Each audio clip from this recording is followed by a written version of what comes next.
Okay, so in this lecture we will describe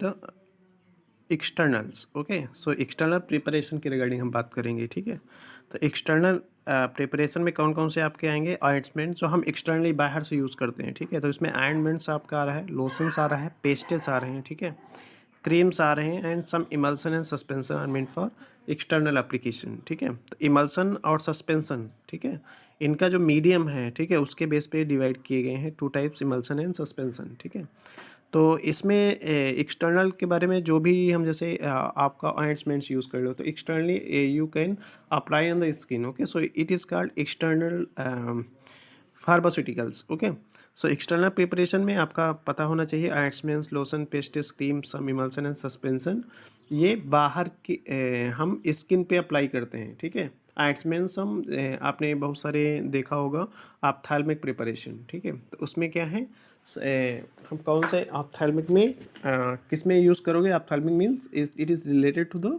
eyes. Okay, so हम eyes में use करते हैं, उसको ऑप्थेल्मिक बोलते हैं. ठीक है, तो ये सारे एक्सटर्नल एप्लीकेशंस हैं. ठीक है, तो आपको पहले पहले क्या पता होना चाहिए कि एक्सटर्नल प्रिपरेशंस क्या होते हैं और उनका एप्लीकेशन क्या होता है, कहाँ पे हम अप्लाई करते हैं. ठीक है, ऑइंटमेंट्स के रिगार्डिंग उन्होंने फर्दर बात की है, तो ऑइंटमेंट्स हम फिर से फर्दर देख लेते हैं कि ointments are the semi solid preparation. ठीक है, neither they are liquid not solid, it is the in between semi solid. Okay, preparation containing medicinal substances. उसमें क्या होता है, मेडिकल सब्सटेंस मीन्स आपका एक्टिव फार्मास्यूटिकल इंग्रेडिएंट्स के रिगार्डिंग बात किया है. कुछ उसमें क्या होंगे, आपका एक्सिपिएंट भी होंगे. ठीक है, जैसे बाइंडिंग एजेंट, उसमें कुछ colouring agents like that. Okay, and applied on the skin or mucous membrane, या तो आप स्किन पे अप्लाई करोगे आइदर यू, या फिर ऐसे कह सकते हैं either you can apply on the skin or mucous membrane or both. ठीक है, ointments are the prepared mechanically. ठीक है, आप ऑइंटमेंट्स को मैकेनिकली लार्ज स्केल पे अप्लाई कर सकते हो. Or an ointment mill small scale पे. ठीक है, एंड फिर इन्होंने क्या बोला है कि ointments in small quantities can be prepared. इन्होंने लिखा है ointments in small quantities can be prepared on A ointment tile using a spatula. ठीक है, तो ointments tile using a spatula. Spatula के रिगार्डिंग मैंने बात किया था कि कुछ हम सब्सटेंस अगर हमें, जैसे आप स्पून यूज़ करते हो घर में वैसे ही स्पैचुला का स्ट्रक्चर होता है. ठीक है, तो स्मॉल क्वांटिटीज़ में जब भी बनाना होता है then you can use the ointment tiles using a spatula. Okay, the finely divided drug is uniformly added to the ointment basis. ठीक है, तो finely divided drug uniformly added to the ointment basis. तो ointment इसमें basis बहुत सारे use होते हैं ointments में. ठीक है, टेकन इन स्मॉल स्केल. ठीक है, and are obtain mixture of diluted geometrically with the remaining basis. तो इसमें आपको पता होना चाहिए आपका medical substances as well as some basis are used in this. Okay, for preparation of ointments. ठीक है, ऑइंटमेंट्स के प्रिपरेशन में क्या क्या यूज़ होते हैं, medical substances as well as some bases. ठीक है, ointments in large quantities prepared using mechanical mixer. Small scale पे ointments tiles using spatula, while large scale पे क्या यूज़ कर रहे हैं, मैकेनिकल मिक्सर्स. ठीक है, the finely divided drug is slowly added to the vehicles. ठीक है, ड्रग किस में ऐड करोगे, व्हीकल्स में, in the rotatory mixer to obtain uniform dispersion. तो आपका ड्रग प्लस बेसिस उसको ऐड किस में करोगे, व्हीकल्स में, इन रोटेटिंग मिक्सचर. एक रोटेटिंग मिक्सर मतलब रोटेटिंग मिक्सचर का काम क्या है, एक उसको यूनिफॉर्म मिक्सर का प्रिपरेशन करना. ठीक है, this is then pass through a roller mill. ठीक है भाई, बहुत सारे मिल्स होते हैं, आपको रोलर मिल पढ़ाया गया होगा फर्स्ट ईयर में, डी फॉर्म फर्स्ट ईयर में, for complete dispersion and breaking up into aggregates. ठीक है, तो पार्टिकल साइज के लिए हम बहुत सारे मिल्स यूज़ करते हैं. इसमें रोलर मिल किस में यूज होता है, आपका ऑइंटमेंट्स प्रिपरेशन में. ठीक है, जो ब्रेक करता है स्मॉल एग्रीगेट्स में, यूनिफॉर्मली स्मॉल एग्रीगेट. ठीक है, या हम जैसे पाउडर फॉर्म में यूनिफॉर्मली साइज कैसा होगा, यूनिफॉर्मली. ठीक है, in the mechanical process the finely divided drug is added to the small quantities of base and the obtained mixture is further added to the remaining base. ठीक है, तो small quantity of base and the obtained mixture is further added to the remaining base. तो इसमें क्या है, basis further उन्होंने use किया कि medical substance as well as basis in this use. ठीक है, फिर हम बात करते हैं क्रीम्स एंड लोशंस की। ठीक है, क्रीम्स एंड लोशंस की जब भी हम बात करेंगे तो इसमें क्या है, सबसे पहले तो थोड़ा आपको पता भी होना चाहिए।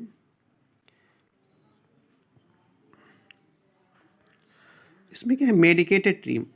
जब भी हम बात करेंगे क्रीम्स एंड लोशंस, हम सारी चीज़ें मेडिकेटेड यूज़ करते हैं। ठीक है, तो medicated creams and lotions are prepared by separating heating the oil soluble ingredient and 75 degree Celsius. तो अगर आप क्रीम्स बनाना चाह रहे हो एज वेल एज लोशंस बनाना चाह रहे हो तो उसके लिए क्या है, उसको सबसे पहले हीट करोगे and heating the oil soluble ingredient, जो ऑयल में सॉल्वेंट है उनको हीट करोगे कितने टेम्परेचर पे, आप कितना टेम्परेचर दे रहे हो यहाँ 75 डिग्री सेल्सियस। ठीक है, and the water solvent ingredient at temperature above 75 degree Celsius, क्योंकि वाटर हाँ कुछ ऑयल सॉल्युबल इंग्रेडिएंट उनको 75 तक हीट करना है, फाइल सब वाटर सॉल्वेंट इंग्रेडिएंट उनको कितना टेम्परेचर देना है, एबव 75 डिग्री सेल्सियस। ठीक है, then the aqueous phase is slowly added with the constant strength the non aqueous phase. Then आपको क्या करना है, जो एक्वस सब्सटेंस है उसको हम नॉन एक्वस फेज जो हम ऑयल इंग्रेडिएंट्स है उसमें मिक्स करते हैं। ठीक है, तो इसमें कुछ आपका बस इतना ध्यान रखना है कि क्रीम्स और लोशन जब भी हम बात करेंगे वो मेडिकेटेड होंगे। इनको उसमें दो तरह के सब्सटेंस होंगे, एक तो oil solvent ingredients while some will be water solvent ingredients. ठीक है, तो ऑयल सॉल्वेंट इंग्रेडिएंट्स का टेम्परेचर कितना देना 75, वाइल वाटर सॉल्वेंट इंग्रेडिएंट्स कितना टेम्परेचर एबव 75 डिग्री सेल्सियस। ठीक है, बाद में क्या है, एक्वस फेज को हमें स्लोली ऐड करना है नॉन एक्वस फेज जो वाटर में इनसॉल्युबल है। ठीक है, या हम कह सकते हैं ऑयल सॉल्वेबल सब्सटेंसेस में हमें वाटर सॉल्वेंट मिक्सर को मिक्स करना है। ठीक है, फिर दिस मिक्सर कूल्स डाउन, बाद में क्या होता है जब दोनों मिक्सर कूल डाउन हो जाते हैं ड्रग्स, फिर क्या हम drugs are added, one minute, हाँ जब दोनों मिक्सर मिक्स होके कूल हो जाते हैं, ठीक है, तो उसमें क्या हम ऐड करेंगे ड्रग्स। ठीक है, जो भी आपको ड्रग यूज़ करना है, drugs are added as a concentrated slurry or solution. ठीक है, तो किस फॉर्म में ड्रग को ऐड करना है, concentrated slurry or solution form में।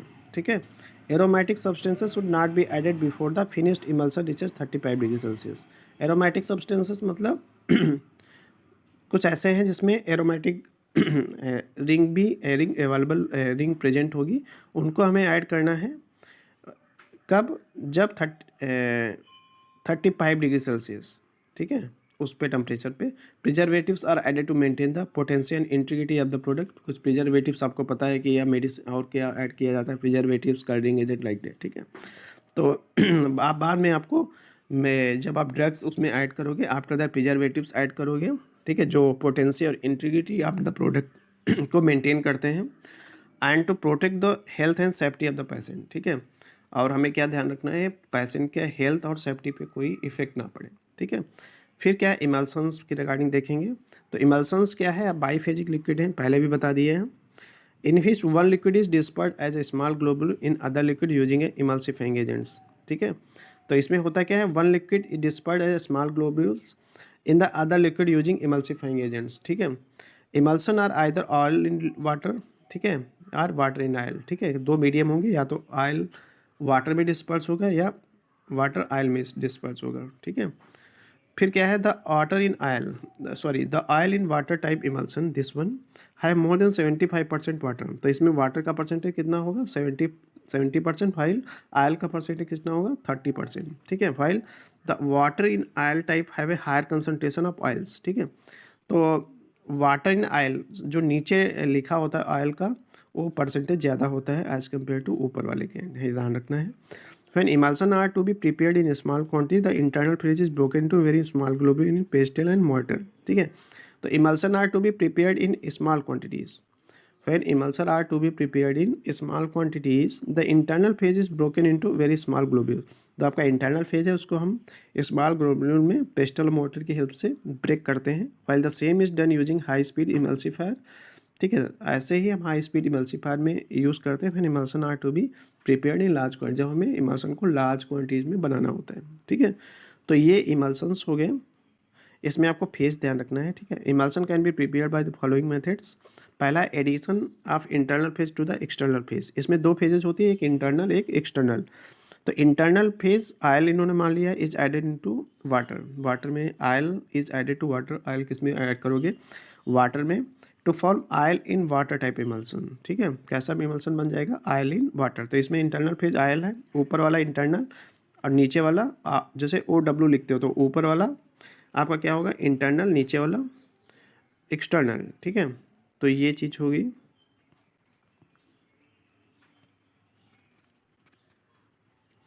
फिर addition of external phase to the internal phase. अब एक्सटर्नल फेज कौन सी होगी, वाटर ऊपर लिखा है तो एक्सटर्नल हो जाएगा, आयल नीचे लिखा तो इंटरनल हो जाएगा। टू फॉर्म है W/O, मतलब water in oil type of emulsion. ठीक, फिर क्या है, mix in both phases after warming. ठीक है, मिक्स कब करोगे, आफ्टर वार्मिंग, गर्म करने के बाद हम उसको मिक्स करेंगे। ठीक है, तो this method is used when waxes और other substance which require melting are used, the two phases are mixed and styled. दोनों फेज को मिक्स करेंगे और उसको स्टरिंग करेंगे, मतलब घुमाएंगे, जो अंदर मिक्सअप है वो राउंड उसके अंदर कोई बीट डाल के उस मिक्सर को मिक्स करने के लिए हम स्टरिंग यूज़ करते हैं, इतना ध्यान रखना है। ठीक है, फिर क्या है, alternate addition of two phases to the emulsifying agent. ठीक है, तो एक अल्टरनेटिव एडिशन हम यूज़ करते हैं for preparing an oil in water time emulsion, A portion of oil is mixed with the emulsifying agent. Emulsifying agents का काम क्या होता है, दोनों को मिक्स करते हैं, क्योंकि इसमें फेजेस डिफरेंट, इमल्सिफाइंग एजेंट में दोनों फेजेस होती हैं, एक साइड ऑयल सॉल्युबल एक साइड वाटर सॉल्युबल, तो दोनों फेज एक दूसरे ज्वाइंट होकर इमल्सिफाइंग एजेंट दोनों को मिक्स करने में हेल्प करते हैं। ठीक है, ये ध्यान रखना है। ठीक है, तो ये चीज़ें आपका क्या हो गया, यहाँ पे इमल्सन आपका ख़त्म होता है। अब सस्पेंशन की बात कर लेते हैं यहीं पे। तो suspensor are intended for both internal external use. ठीक है, दोनों में हम सस्पेंशन का यूज़ करते हैं, either you can use externally और इंटरनली। ठीक है, suspensions are biphasic system. Suspension क्या है, बाईफेजिक सिस्टम है, in which the finely divided solid is dispersed into solids. तो मीन्स सॉलिड इज सॉलिड का suspension, or liquid or gas. ठीक है, तो इसमें क्या है, सॉलिड किस में डिस्पर्ड, इधर solid or liquid or gas, ये ध्यान रखना है। उसमें क्या था, oil in water or oil in water. ठीक है, बट सस्पेंशन में क्या है, इसमें आपका एक फेज सॉलिड रहेगी, दूसरी फेज सॉलिड भी हो सकती है, लिक्विड भी हो सकती है और गैस भी हो सकती है। In pharmacy practice solid is mostly dispersed in liquid. ठीक है, फार्मेसी प्रैक्टिस में क्या होता है, solid is mostly dispersed in liquid. ठीक है, सॉलिड किस में डिस्पर्ड होता है, लिक्विड में। Suspending agents is added to that the solid phase gets uniform suspended. Suspending agent क्या हेल्प करते हैं कि सॉलिड जो है, जो भी अदर फेजेस ले रहे हैं उसमें ईजिली क्या हो, सस्पेंड हो जाए, मिक्स हो जाए। Suspending agents should be selected depending on the use of the product, preparation facilities and storage period. तो सस्पेंडिंग एजेंट किसके अकॉर्डिंग यूज़ करेंगे, किसके according to the use of products, कौन सा आप प्रोडक्ट बना रहे हो, preparation facilities and storage period. ठीक है, फिर suspensor are to be prepared in small quantity. जब आपको स्मॉल स्केल पे बनाना होता है, ए पेस्टल और मोटर यूज़, हमेशा स्मॉल स्केल पे पेस्टल और मोटर का यूज़ होता है, हमेशा ध्यान रखना। While colloid mills and homogenisers are used for reducing particle size and preparing suspension in large quantities. ठीक है, तो होमोजेनाइजर्स किस में यूज होते हैं, रिड्यूसिंग पार्टिकल साइज। ठीक है, पार्टिकल साइज को कम करने के लिए हमें होमोजेनाइजर्स यूज़ करना पड़ेगा, while separating suspension in large quantities. ठीक है, जब आपको सस्पेंशन लार्ज क्वांटिटी में सेपरेट करना पड़ता है, प्रिपेयर करना पड़ता है। ठीक है, तो आपको पेस्टल मोटर का ध्यान रखना है, जब स्मॉल क्वांटिटीज़ में बनाना, लार्ज स्केल में बहुत सारे मेथड्स हैं उसका यूज़ करते हैं। ठीक है, और इसमें सस्पेंशन में और चीज़ क्या यूज़ करना है कि इसमें फेजेस का ध्यान रखना है, एक सॉलिड होगी, दूसरी क्या है, इधर सॉलिड लिक्विड और गैस होगी। ठीक है, तो ये सारा आपका हो गया सस्पेंशन इमल्सन, पहले भी आप पढ़ चुके हो इसके रिगार्डिंग। ठीक है, अब हम इसका जो सेकेंड लेक्चर है उसमें हम डिस्कस करेंगे आपको क्या क्या डिस्कस करना है, प्रोक्योरमेंट ऑफ स्टोर्स, कैसे उसको स्टोर करोगे। ठीक है, और इसमें आपका बचा हुआ है परचेज रिक्वेस्ट फॉर्म। ठीक है, टाइप्स ऑफ परचेजेस, कैसे आप परचेज करोगे उस प्रोडक्ट को। ठीक है, ठीक है, तो ये चीज़ें हम दूसरे लेक्चर में आपको डाल देंगे। ठीक है, इसमें क्या है, आपको जितना भी हम पढ़ा रहे हैं उसको अच्छे से पढ़ो, उसमें अगर कुछ नहीं समझ में आ रहा है then you can ask from me. Okay, so thanks for this. Okay.